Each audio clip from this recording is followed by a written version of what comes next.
G'day. Today we're talking about trust deeds. Now, trust deeds are an interesting beast that you'll see from a number of solicitors and accountants, and we often recommend them for our customers with regard to their business structures. What we're going to do today is we're going to go through the basic terms in a trust deed and what you need to know as far as a user of trust deeds and an operator of a family trust. The basic terms that you will see in a trust deed are firstly someone called a settlor, there'll be what's called an appointor, there'll be a trustee, there might be a guarantor or protector in there, and I'll talk about those further on. There's definitely going to be beneficiaries, and then we'll talk a little bit about the nasty little critters that can come up with within trust deeds.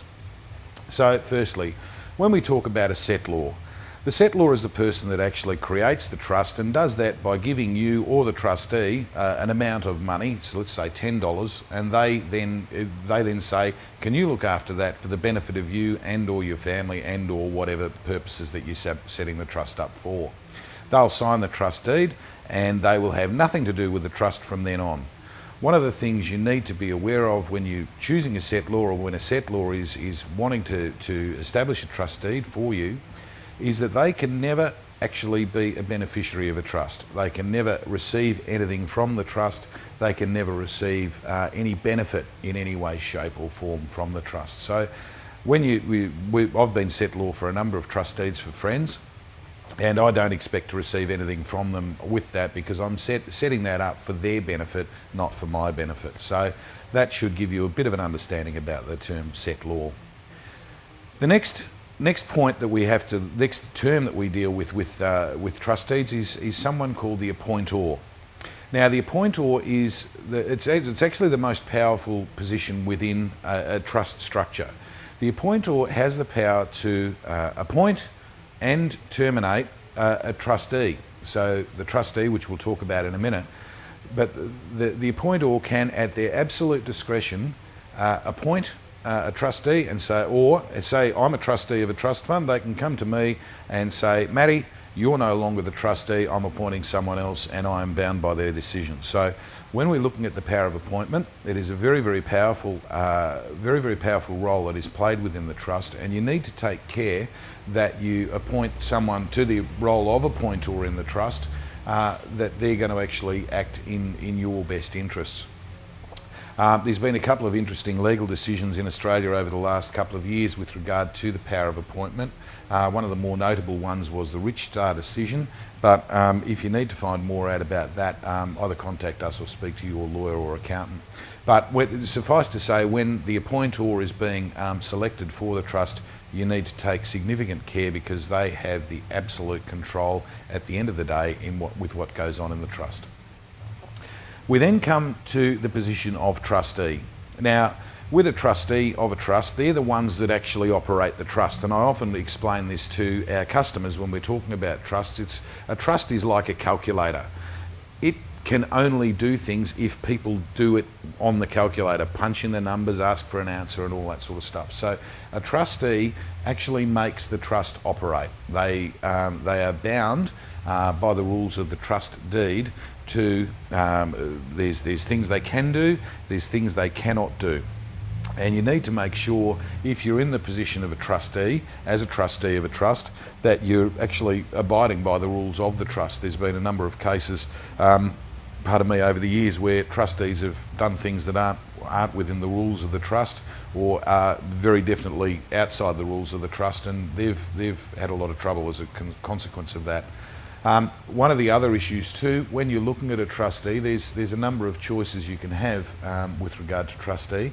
One of them is to have an individual, a person or two people act as trustees of the fund, which is okay. The other one, which we generally use for our trusts that we establish here, is we set up a company. So XYZ Proprietary Limited as trustee for the MTA Optima Trust.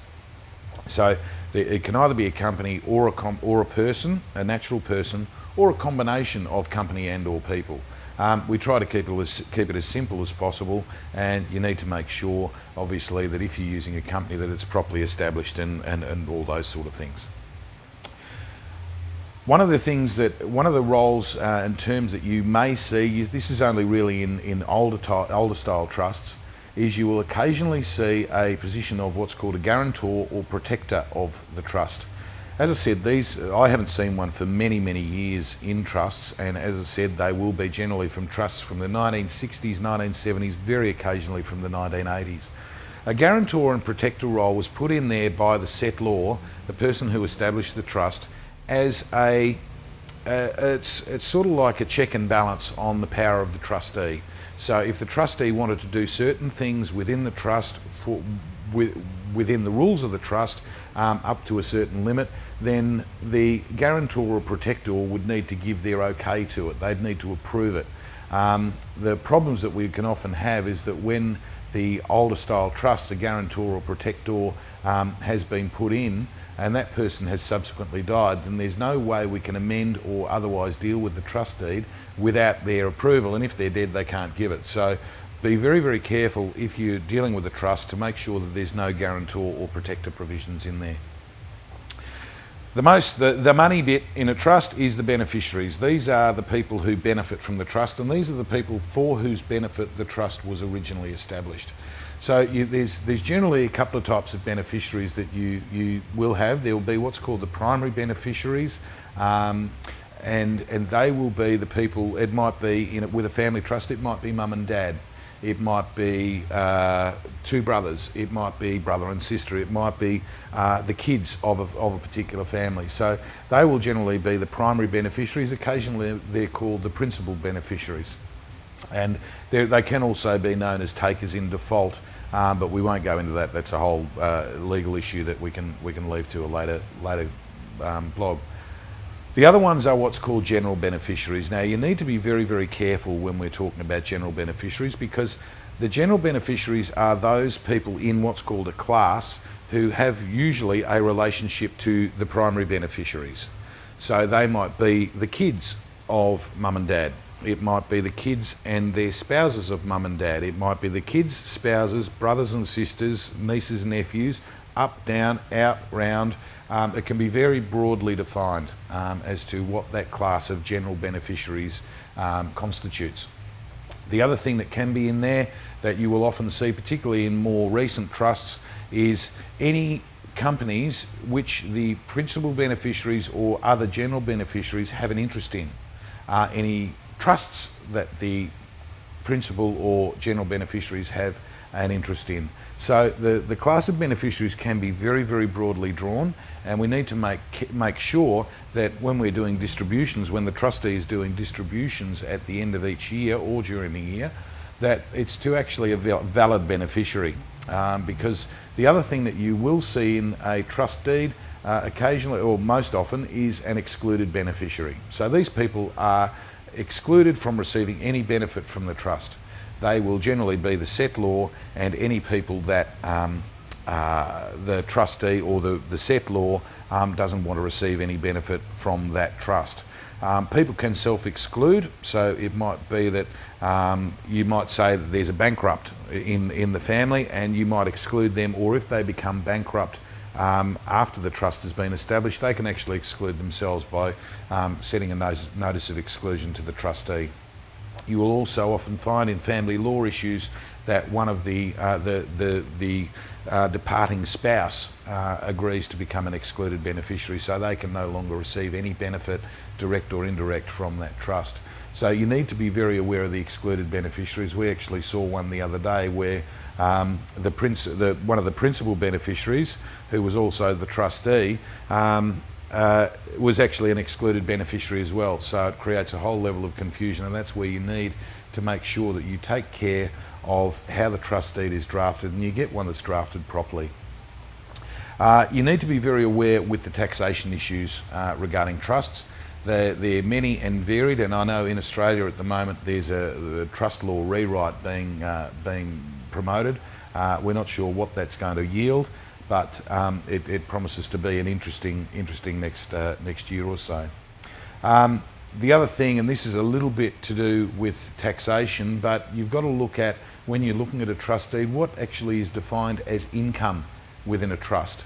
There's been a couple of seminal cases in recent times in Australia that look at the definition of income, and it can be that the trustee can determine that capital is income and income is capital. There's all these different rules that can be there, and given the decisions that came down in recent cases, that's okay. So it's just very much about how the trust deed is drafted and making sure that you understand what's in there.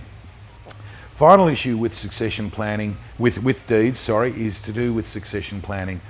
This is passing the control of the trust through to the next generation. It could be dad resigning as a trustee and son or daughter coming in to take over the role of trustee. It could be dad resigning as director of the trustee company and the same thing happening, son or daughter coming in. You need to be very conscious of how that is affected through the deed and what rules you need to follow with regard to that. There's also other issues around it, but they're more technical and beyond the ken of this presentation. At the end of the day, trusts are very, very effective tools for you to use in your business. They give you a lot of flexibility, they will give you a lot of capacity to do things that you need to do within businesses, but you need to make sure that the deed enables you to do what you're wanting it to do. And at the end of the day, you also need to make sure that you read the deed and understand what it allows you to do. Because if you're outside of the rules of the deed, there's all sorts of implications and ramifications.